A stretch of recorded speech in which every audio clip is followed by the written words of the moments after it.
The Economic Community of West African States, ECOWAS, has adopted a new roadmap to launch its single currency in 2027. Dr. Jean-Claude Cassibrou, president of the ECOWAS Commission, told a press conference that the new roadmap was agreed by the heads of states of ECOWAS at the 59th Ordinary Summit in Accra on Saturday. Dr. Brew said the heads of states had asked the Ministerial Committee to look at the new roadmap and the Convergence Pact, taking into account the lessons from the COVID-19 pandemic. We also had, in terms of the single currency, a new roadmap and a new Convergence Pact, and the Convergence Pact that will cover the period 22-26, and the 27 being the launching of the ECO. So that's also a very big decision, because you recall, due to the COVID, the shock given by COVID, the head of state had decided to suspend the implementation of the Convergence Pact in 2020 and 2021. So now, they also decided that the Ministerial Committee should look at a new roadmap, a new Convergence Pact, to take into account the lesson that have been taken in that we could take from the previous pact. So I think this is now something that has been done. The Ministerial Committee has presented the result, the new roadmap, and the new Convergence Pact that was adopted by the head of state and government. There are some other issues that need to be solved, but I think this is a key achievement for the single currency. ECOWAS, he said, will carry on monitoring events in Mali following a coup before lifting its suspension from the regional bloc. Bamako has announced a new civilian government and promised to adhere to a roadmap to elections early next year after the coup in May led by Colonel Assimi Goïta. The colonel had already led a coup last August with other army officers to oust elected President Ibrahim Boubacar Keïta after weeks of mass protests over corruption and a long-running jihadist conflict. The 15-nation ECOWAS Economic Community of West African States consequently suspended Mali and imposed sanctions following the second coup. Summit reviewed the situation, heard about the mediator, about the current situation, because the mediator immediately after the summit went back to Bamako on the 8-9 of June. So the summit listened to the mediator on its report. The summit noted that there were positive development, because indeed a new prime minister civilian was nominated, a new government has been put in place, and the new transition authorities clearly stated that they will stay on course and in line with what Summit had decided, the roadmap, in terms of timetable. So that was a positive development, but Summit insisted that we need to follow very closely and monitor very closely the situation. And Summit, the head of state decided to have a monitoring committee mechanism in place to ensure that we monitor and follow very, very closely the process, so that we don't have the situation that we saw in May 24th. So I think this is important. Mali is a very important country for ECOWAS, and I think the commitment of the head of state is that Mali quickly return to its constitutional normal order, and also so that the stability of Mali is preserved, because if the stability is not preserved in Mali, it will impact the whole region. You know, our region is really facing several terrorist attacks in Mali, in Burkina, in Niger, in North Nigeria. So we need to make sure that we do not add another problem on top of those terrorist attacks. So I think this is really what has been decided on Mali, and as the summit decided, they will really follow regularly and working very closely with the authorities, the transition authorities in Mali, to really help them prepare the election in the best condition. Earlier, ECOWAS chairman President Nana Addo Dankwa Akufo-Addo stressed the need for member states to find ways to collectively fight terrorist attacks in the sub-region. Speaking at the opening session of the summit, President Akufo-Addo said the fight against terrorism must be a collective effort, and as such, it is incumbent on ECOWAS to come together and assist countries such as Burkina Faso, Niger, and Mali that are at the forefront of the battle against terrorism and violent extremism to win the fight. These developments should reinforce our collective commitment to pursue and implement with renewed vigor the decisions taken at our extraordinary summit on terrorism on 14 September 2019.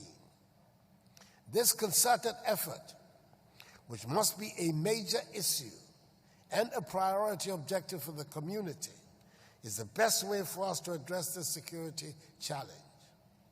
It is a matter of dignity and sovereignty, which affects all nations in the region.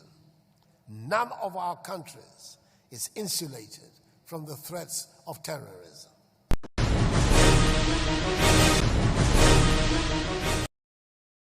The Chief Executive Officer of Ghana Investment Promotion Center, GIPC, Mr. Yofi Grant, has disclosed that the country has targeted to raise $3 billion in foreign direct investment (FDI) in 2021. Speaking at a press briefing on Sunday in Accra, Mr. Grant said $780 million in FDI had already been raised so far this year. Over the past few years, we have upped our game and we are seeing more attractiveness in the economy.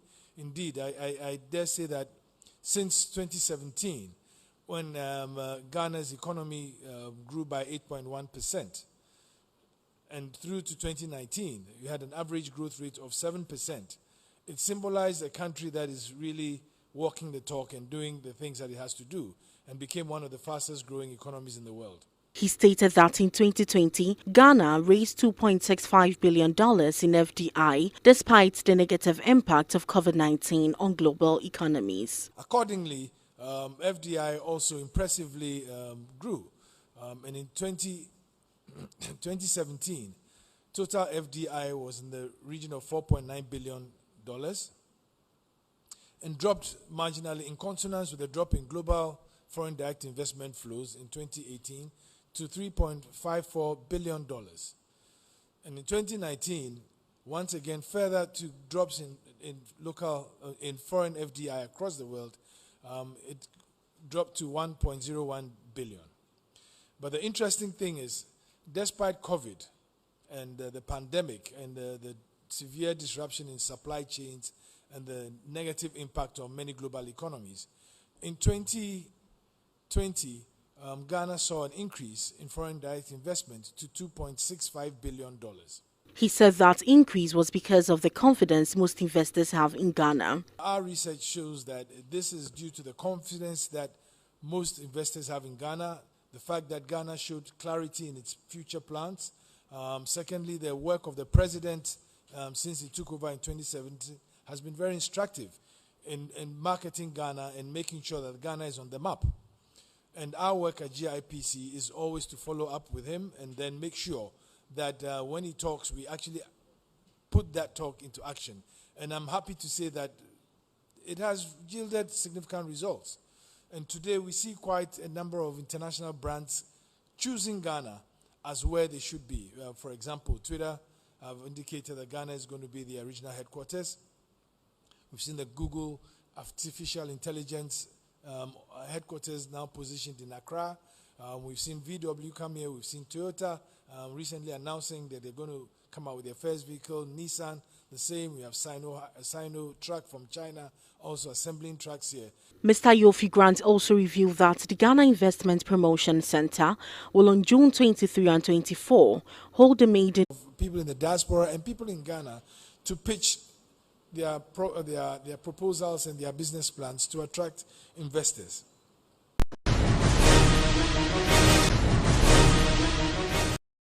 International pilgrimage for this year's Hajj activities in Saudi Arabia have been cancelled, according to the chairman of Hajj Board, Sheikh Kencity. This follows a decision by the government of Saudi Arabia to restrict the annual pilgrimage this year to its citizens, residents, and a maximum of 60,000 pilgrims in response to the coronavirus pandemic. As a result of the cancellation, prospective Kenyan pilgrims will not be able to undertake the pilgrimage for the second year in a row. Sheikh Kencity made these revelations after an extraordinary meeting was held between the Hajj Board and Ghana Hajj Agents Association. The June 12, 2021 announcement by the Saudi government's Ministry of Hajj and Umrah Affairs that Hajj 2021 is cancelled for international pilgrims, we have collectively, per our last joint communique, made to agree upon the following. 1. Pilgrims who pay directly to the Hajj Board and wish to receive a refund of their Hajj fees for 2021 payments must apply to the Hajj Board for the refund to be paid expeditiously. Sheikh Kencity assured and further clarified that pilgrims who wish to retain their deposits with the Hajj Board or via the Hajj Board through their agents will be exempted from paying any increment in the Hajj fare for 2022, saying the Hajj Board would pay the difference on compassionate grounds. Pilgrims who wish to retain their Hajj fee deposits with the Hajj Board for 2020 Hajj would be exempted from paying any increment in the Hajj fare for 2022. Some of the Hajj agents interacted with NET2 TV News on the latest developments. The agents made a humble plea to prospective pilgrims and the general public to be patient with the board and officials. Concerning what is happening on Hajj issues now, I think we just have to plea to the general public. Certain things like this, when it is happening, we also have to have more patience, because what is happening, it is not by the doing of anybody but Allah, because performance of Hajj is due by Allah. It happens that coronavirus came into the system, and because of that, we couldn't perform Hajj 2020 and 2021. We are hoping that, inshallah, by next year, the problems of COVID might have moved, and then we can get to perform Hajj 2021. Talking to our pilgrims, those who wish to take their money, immediately will come for the money for them. Those who want to maintain their money, there is good news that if you leave your money, hopefully by 2002, you will not add anything if there is increment. That alone is a great information from the Hajj Board.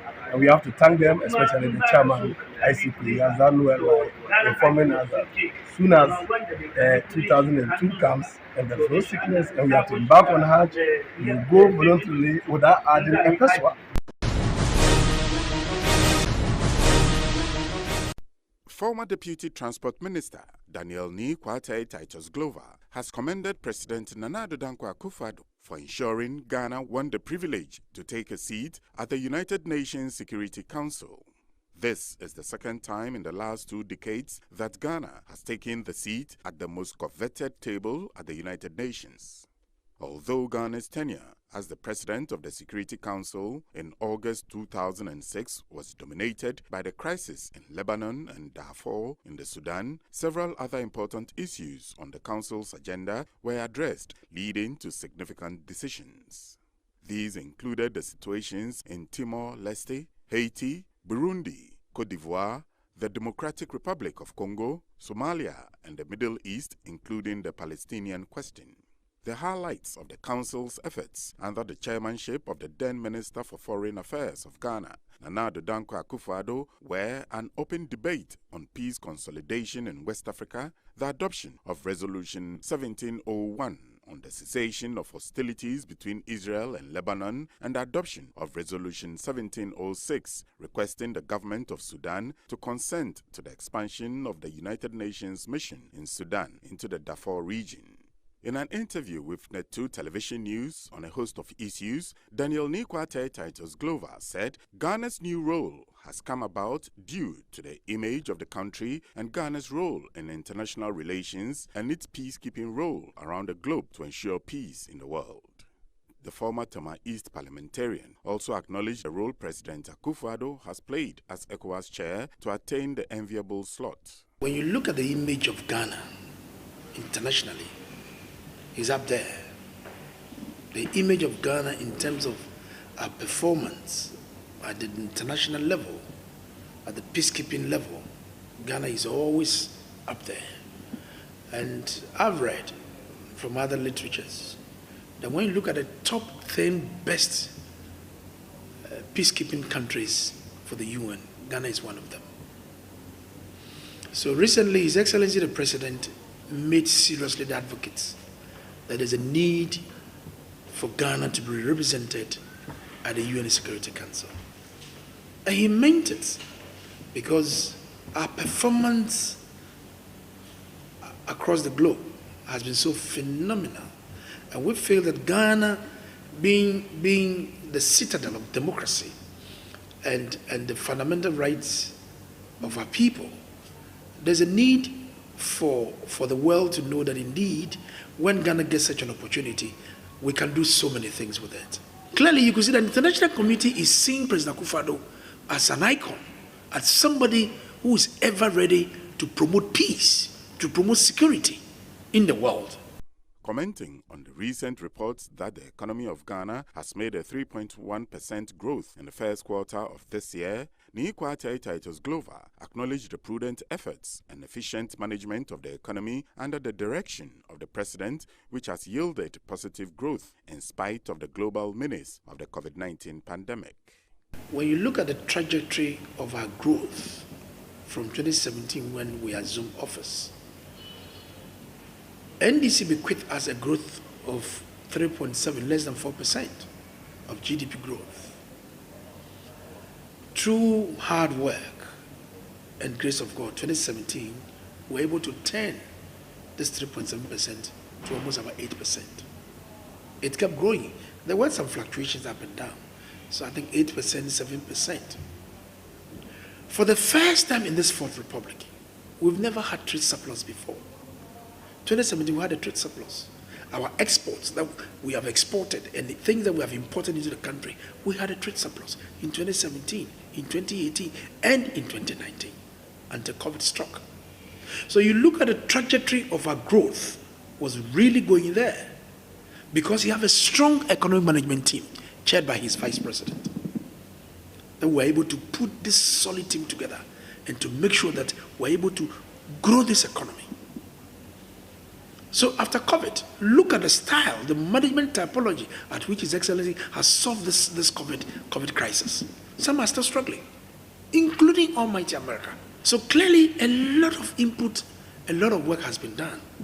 And today, the first quarter growth has shot up from the 0.9% to 3.1%. We give the president kudos and his team, but we are not going to be complacent of what has happened. We need to work harder and push harder to take ourselves out. But we must not forget that COVID is real.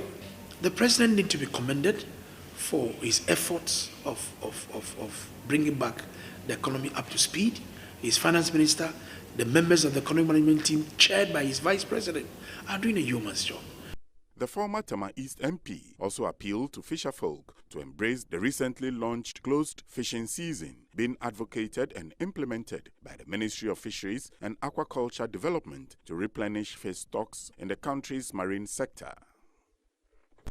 I can tell you, if you are not careful, we'll deplete all the fish stock we have in our sea because of the kind of activities that an unorthodox means that we use in getting the fish from the sea. It is for their own good.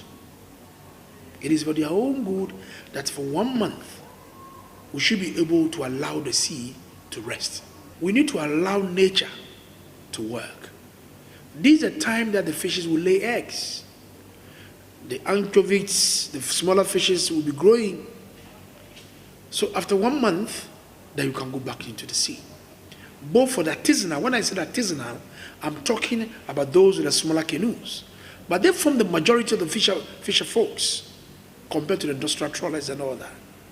Sometimes, where it is reserved for the artisanal fishermen to do their fishing, they have a specific zone within the sea that it is reserved for them to come and have their catch. The industrial trawlers can come into their zone. And the kind of net sometimes that they use is also a problem. I want to appeal to the Fisheries Ministry and the Fisheries Commission to be mindful. Once in a while, they just go into the port and inspect their nets that they use. Some may hide it because they may hide it under the whole net. And that is what they use to deplete all the stock. So, in a nutshell, the close season is a very good thing for them to do. Recently, there is a threat on Ghana by the European Union. When the president traveled to France or Germany recently, he was joined by the fisheries minister. I heard the minister addressing the media again that Ghana has been threatened in the next 3 months. If we don't do something about the way we catch our fish in the sea, we are going to be banned. So as a minister, she cannot stand aloof. She has to do something. That is why she has started engaging all the stakeholders, including the major stakeholder, which are the fishers, to make sure we adhere to this government policy, to make sure we can preserve the fish and the sea for us.